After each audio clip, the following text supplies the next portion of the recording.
Assalamualaikum warahmatullahi wabarakatuh.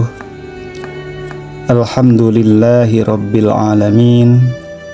Wassalatu wassalamu ala asrafil anbiya'i wal mursalin Sayyidina Muhammadin wa ala alihi wa ashabihi ajma'in, amma ba'd. Segala puji bagi Allah subhanahu wa ta'ala, Tuhan semesta alam yang telah memberikan kita nikmat iman, Islam, dan kesempatan untuk terus belajar dan memahami hikmah dalam ajarannya. Sholawat serta salam kita curahkan kepada junjungan kita baginda Nabi Muhammad SAW beserta keluarga dan sahabatnya, dan kepada kita semua sebagai pengikutnya. Sahabat yang dirahmati oleh Allah Subhanahu wa Ta'ala, mari kita selami sebuah perjalanan spiritual yang penuh makna dan misteri, sebuah kisah alegoris yang menggugah jiwa,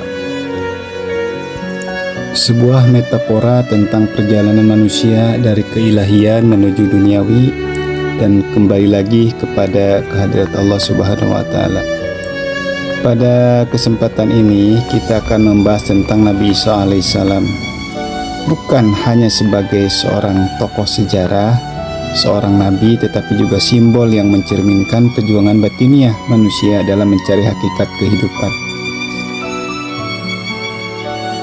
Dalam pandangan sufi, banyak peristiwa yang disebutkan dalam teks agama dipahami secara simbolik atau isyarat batin. Salah satunya adalah turunnya Nabi Isa alaihissalam menjelang kiamat. Dalam tafsir sufi, ini tidak dimaknai sebagai kembalinya Nabi Isa secara fisik ke dunia, tetapi memiliki makna spiritual yang lebih dalam.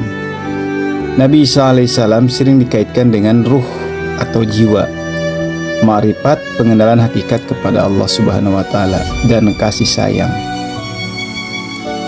Turunnya Nabi Isa dimaknai sebagai kebangkitan rohani dalam diri manusia, di mana manusia kembali kepada nilai-nilai tauhid yang murni dan mengenal Allah dengan hakikat sejati.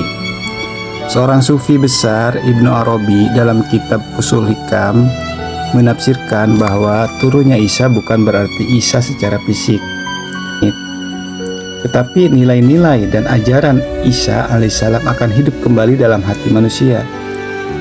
Nah, ini juga menurut beliau bisa dikaitkan dengan munculnya para wali dan arifillah yang membimbing manusia menuju jalan kebenaran. Dalam pemahaman batiniah, kiamat adalah perubahan besar dalam kesadaran manusia, di mana kegelapan, kebodohan, dan kelalaian terhadap hakikat ilahi diganti oleh cahaya ilmu dan ma'rifat. Ini adalah proses pencerahan ruhani yang membangkitkan kesadaran hakiki manusia akan Tuhan. Turunnya Nabi Isa alaihissalam berarti kembalinya kesadaran spiritual, di mana manusia mulai mencari ma'rifat dan kembali kepada Allah. Dalam konteks ini, Dajjal bisa dipahami sebagai simbol keduniawian dan kebatilan yang menipu manusia. Sedangkan turunnya Nabi Isa alaihissalam berarti kemenangan kebenaran atas kebatilan. Jika dalam makna lahiriah Nabi Isa disebut akan turun dan membunuh Dajjal secara fisik, maka dalam tafsir sufi, Dajjal adalah simbol ego, nafsu amarah, dan ilusi dunia yang menipu manusia dari jalan hakiki. Turunnya Nabi Isa alaihissalam berarti datangnya cahaya ma'rifat yang menghancurkan kegelapan, kebodohan, dan hawa nafsu. Sebagai umat Nabi, sebagai umat Islam, kita meyakini bahwa tidak ada Nabi setelah Nabi Muhammad SAW. Ini ditegaskan di dalam Al-Quran. Maka Muhammadun aba ahadim mir rijalikum walakin rasulallahi wa khataman nabiyyin wa kana Allahu bikulli syai'in alima. Muhammad itu sekali-kali bukanlah bapak dari seorang laki-laki di antara kamu, tetapi dia adalah Rasulullah dan penutup para nabi, dan Allah Maha mengetahui segala sesuatu. Ayat ini menegaskan bahwa tidak akan ada nabi setelah Rasulullah SAW, sehingga pemahaman tentang turunnya Nabi Isa alaihissalam tidak boleh dimaknai sebagai datangnya nabi baru, tetapi sebagai kebangkitan nilai-nilai ketauhidan dan ma'rifat dalam diri manusia. Semoga kita semua bisa mengambil pelajaran dari kisah ini dan senantiasa meningkatkan kesadaran spiritual kita untuk semakin dekat kepada Allah. Wabillahi taufik wal hidayah. Wassalamualaikum warahmatullahi wabarakatuh.